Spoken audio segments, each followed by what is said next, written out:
What does stop staggering and start actually mean? It means that if you actually want to buy your home, you have to do three things. You have to be sure about your decision, you have to have a showdown with the landlord, and you have to select what is going to be right for you.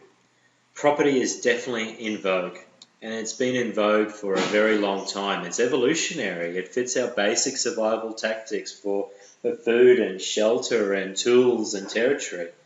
We acquire it over our lifetime to help fulfill those basic needs. But much more than this now, it's really become a marker of success. It's basically a self-extension of ourselves. It's a disposition that we have within our wills to advance the property to ensure the success of our future generations as well. Property is really important stuff at a number of different levels. And the longer that you're out of the property market, the more difficult it's going to appear to actually get in. So property or shelter is required on a basic level, but it's really become a marker of success, and that's an important tool to obviously generate wealth. We want property because it's going to fit and suit us on so many levels, but if you want to have a slice of the action, you're going to have to stop staggering and start. So how can this be done?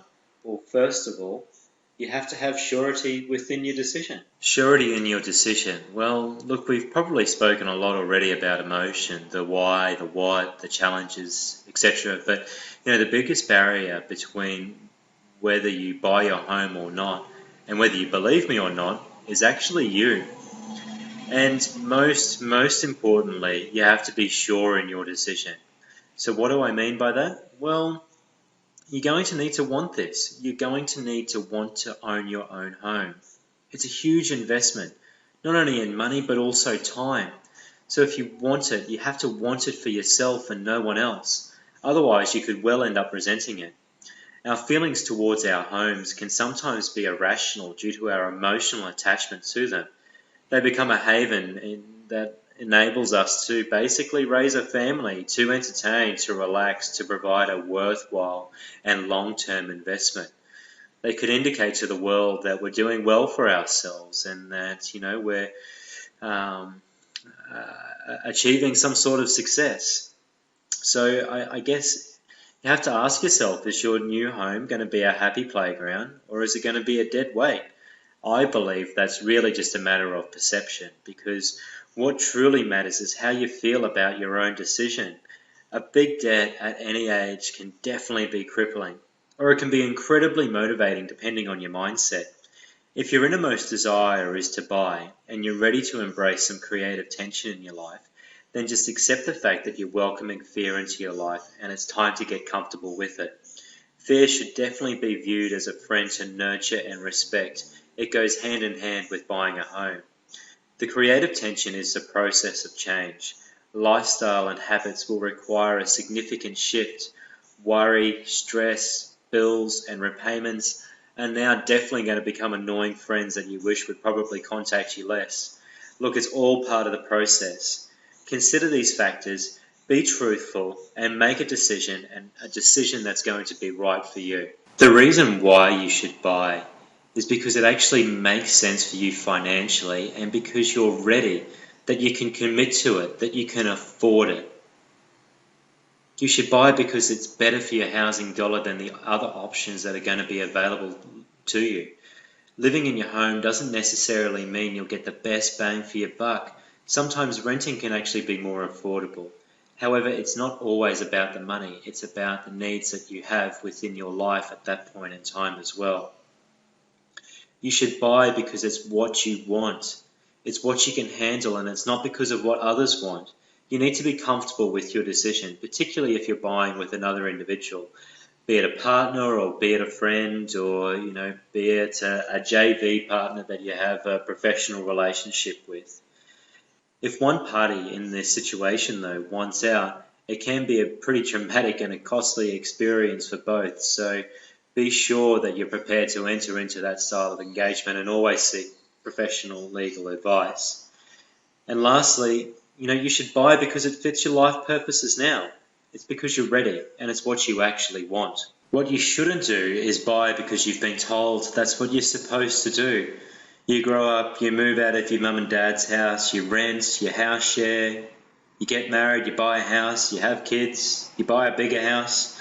Look, that might have been the thing to do years ago, but the right time is to buy is when it's the right time for you.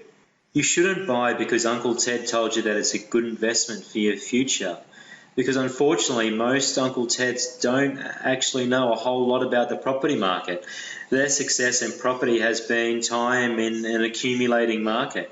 They bought a house for 60K in the 80s or early 90s, and now it's worth 600K. Well done for them, but unfortunately that doesn't qualify them for an expert status. Buying is a good investment, but don't get me wrong. Property is much like a sport in an area where everyone has an opinion, but little experience in the actual application of it all. You shouldn't buy either because of a hypothetical future with lots of kids, with horses, with pools and tennis courts or room to expand. You're going to be overextending yourself probably in those circumstances. So buy what is right for you in the present time, and buy again when the time is right and the circumstances are different. It's called a first home for a reason. And lastly, you definitely shouldn't buy to keep up. Buying won't change who you are, no matter what idealized thoughts you have. You should buy because it's what you want in your life right now. Forget the hype, pressure and stress, and take the time to make the right decision on the right place for you. Lifestyle, personal taste, work, family circumstances will all influence your buying choice. But from feedback I typically receive, the top considerations for most are going to be 1. Affordability, 2. The size and space of living for sleeping and also parking, location and proximity to work and family and transport and infrastructure, and lastly is actual capital growth. And look, I find that surprising that people will take the last factor of capital growth. Because remember, buying a home isn't always about money. As you can see, there's lots of different considerations and just as many options as well. Everyone is different, looking at different things, all at different times, but weirdly it all takes place in the same market vortex. It's a real paradox when you really think about it. Therefore, you can only conclude that everyone's dream is out there, influenced by the decisions that you make along the way. So buy when it's going to be right for you, and you'll know when it's the right time. Trust me.